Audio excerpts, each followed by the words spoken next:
Welcome to are voice. నేను మీ వాత్సల్య.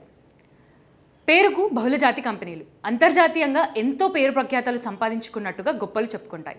భారత మార్కెట్లో ప్రవేశించి వాటి ఉత్పత్తుల అమ్మకాల ద్వారా వందల వేల కోట్లు ఆర్జిస్తుంటాయి.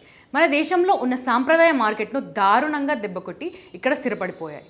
కోట్ల మందికి సుపరిచితమైన మనకు అలవాటుగా మారిపోయి చాక్లెట్లు, బిస్కెట్లు నుంచి veg, non veg, fast food items వరకు ఎన్నో కంపెనీలు తమ ఉత్పత్తులను పరిచయం చేసి వ్యసనంగా మార్చేశాయి. సరే, అంత గొప్ప పేరుంటే వాటి ఉత్పత్తులు ఎలా ఉండాలి?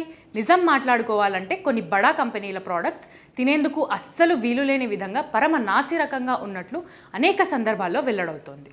ఇటీవల ఈ ఫిబ్రవరి 12న అమీర్పేట్ మెట్రో స్టేషన్లో ఓ వ్యక్తి క్యాడ్బరీ కంపెనీకి చెందిన చాక్లెట్ తీసుకుని కవర్ తీసి చూడగా అందులో ఓ తెల్లటి పురుగు కనిపించింది.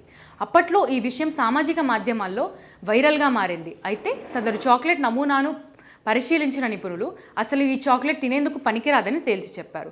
అది పూర్తిగా నాసిరకం అని నివేదికలో వెల్లడైంది. వాస్తవానికి క్యాడ్బరీ చాక్లెట్ అంటే మన ఇంట్లో చాలామంది తినే ఉంటారు. చిన్నపిల్లలు, అమ్మాయిలు అయితే చాలా ఇష్టంగా తీసుకుంటారు. అలాంటి చాక్లెట్ కనీసం తినేందుకు కూడా పనికిరాదని తేల్చేశారు. KFC చికెన్ ప్రియులకు వెరైటీ రుచులను అందించే ఇంటర్నేషనల్ బ్రాండ్. కరకరలాడే KFC చికెన్ ముక్కను తినేందుకు అందరూ ఇష్టపడతారు. అలాంటి చికెన్పై కూడా చాలాసార్లు కంప్లైంట్లు వచ్చాయి. అందులో వాడే పదార్థాలు, నాణ్యతపై సందేహాలు వ్యక్తమయ్యాయి. ఆహార భద్రతా అధికారులు కంప్లైంట్లు కూడా వెళ్ళాయి. పిజ్జాలు, బర్గర్లు అందించే కంపెనీలు సైతం నాసిరకంగా ఉండే పదార్థాలు, ఫ్లేవర్లతో కస్టమర్ల ఆరోగ్యాలతో ఆడుకుంటున్నాయి. ఇలా ఒక్కటేమిటి, మనం నిత్యం తీసుకునే ఎన్నో ఉత్పత్తులు పేరుకు ఇంటర్నేషనల్ బ్రాండ్సే, కానీ వాటి నాణ్యత నాసిరకంగా ఉంటున్నాయి.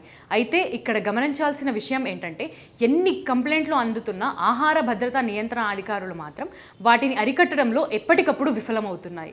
అసలు ఫిర్యాదులు అందితే అధికారులకు పండగే అనే అపవాదు ఉంది. బయటకు హడావిడిగా తనిఖీలు చేపట్టడంతోనే సరిపెడుతున్నారు. ఆ తర్వాత తీరిగ్గా వారితో కుమ్మకవడం కామన్గా మారిపోయింది.